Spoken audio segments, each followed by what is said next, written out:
It's Wednesday, February 28th, and it's leap year. Do you guys know that? Because I just found out today. I usually just watch the first part of whatever award show is going on, and then I go and hide because, oh, look, a squirrel. And I thought the Oscars in general just was really well done this year. The production was just great. The way they did the different scenes from best movies and best actors was, I really thought somebody really thought it through this year and did a really good job. I once again was completely and utterly peeved that Harry Potter didn't win Best Makeup. Like, come on, guys. But I'm so glad Bret McKenzie won. Like, he's from Flight of the Conchords, and I love him, and I'm so glad he won. The Artist, yay, The Artist. It's the first black and white film to win since like 1920-something. But I feel like a lot of other films weren't credited nearly enough. Also, why wasn't The Girl with the Dragon Tattoo and Best Film Adaptation? I have so many things to say about that, but not enough words.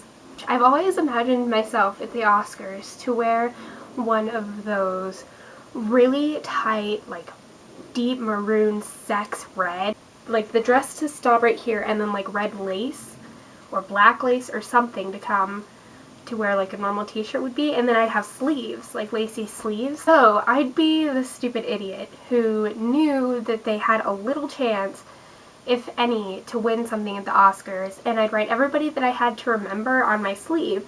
So I'd roll up my lace sleeve when I got up there, and I would just start naming off people while tears are streaming down my face. I would like to thank the Academy, my mom, my dad, my other mom, my kinda dad, my other dad, my dog, the director, the producers, my fellow actors, Brad Pitt, my inspiration, Natalie Portman, Scarlett Johansson, frickin' August Wilson, oh, Emma Watson.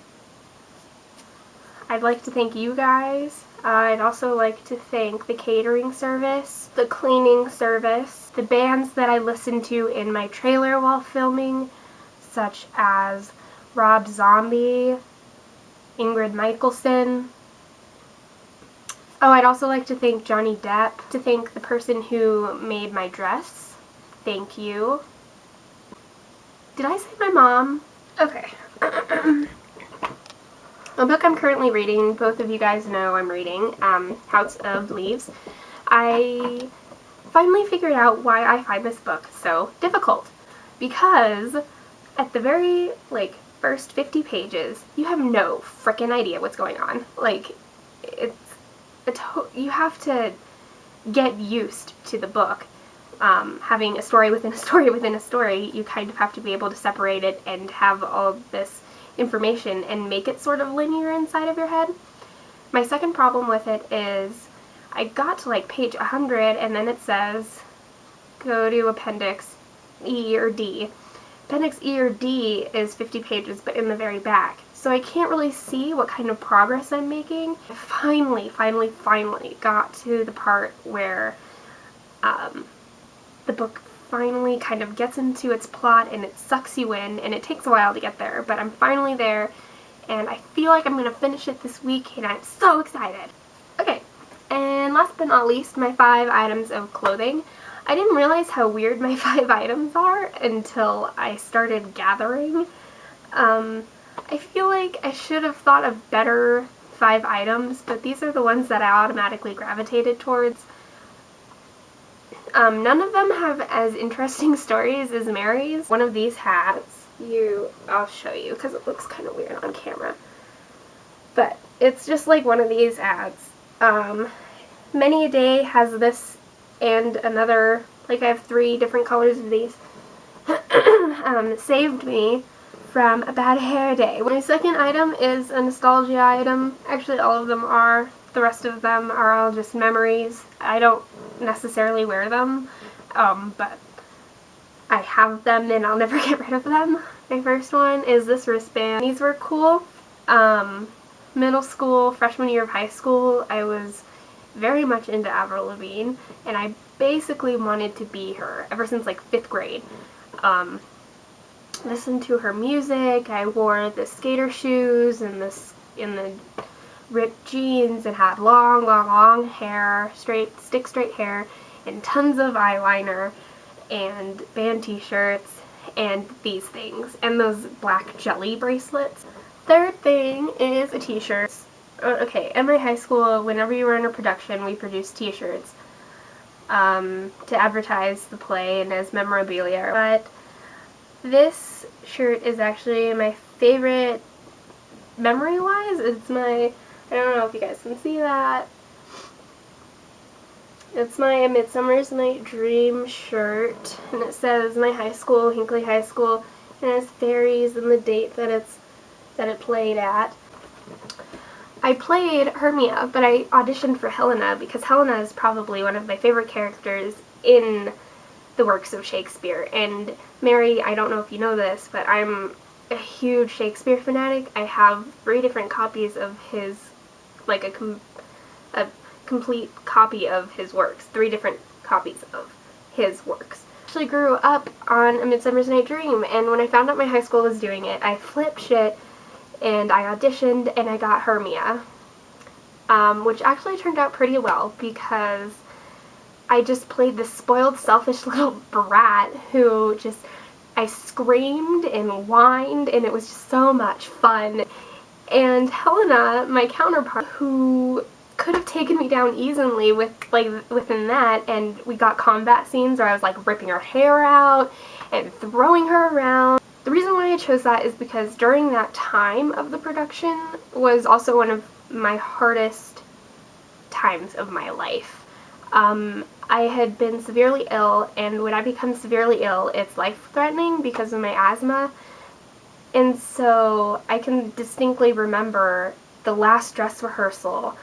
I was doing my combat scene, and I was like heaving. I was so out of breath. I felt like I was gonna faint, and I kept going, and I am still so proud of myself for doing that. I have just family things going on, and my sexuality things going on, and school things going on, and graduating, and it was all just like blah in my face, and I still can remember taking deep breaths and thinking, rehearsal's in 2 hours. That's when I get to be somebody else and completely forget what's going on in my world right now. And I cherished that, and I really miss it. I think that's one of my biggest heartaches about giving up theater, is because I'm me all the time, and it gets really, like, intense up in here, and I just sometimes feel like I'm trapped and can't filter as well without theater. Fourth thing is yet another theater memorabilia. It's this ribbon. The first ever production I was in with lines was Our Town, which is still one of my favorite plays of all time, but I just had this massive frickin' bow in my hand. I played Rebecca, which is the main character's little sister, and I can just remember how frickin' scared I was. And then my fifth thing is this jean jacket. I don't even think it fits anymore. Jean jackets are so out of style. I feel embarrassed to wear it sometimes. I don't know. I went through this phase where my aunt was the best person in the entire world, and she lives up on the western slope, and she had this like 15-acre place with oxen and gardens and like a little waterfall, and it was just freaking awesome, and I just thought she was the coolest thing ever, and I just wanted to be her, and I still really admire her a lot.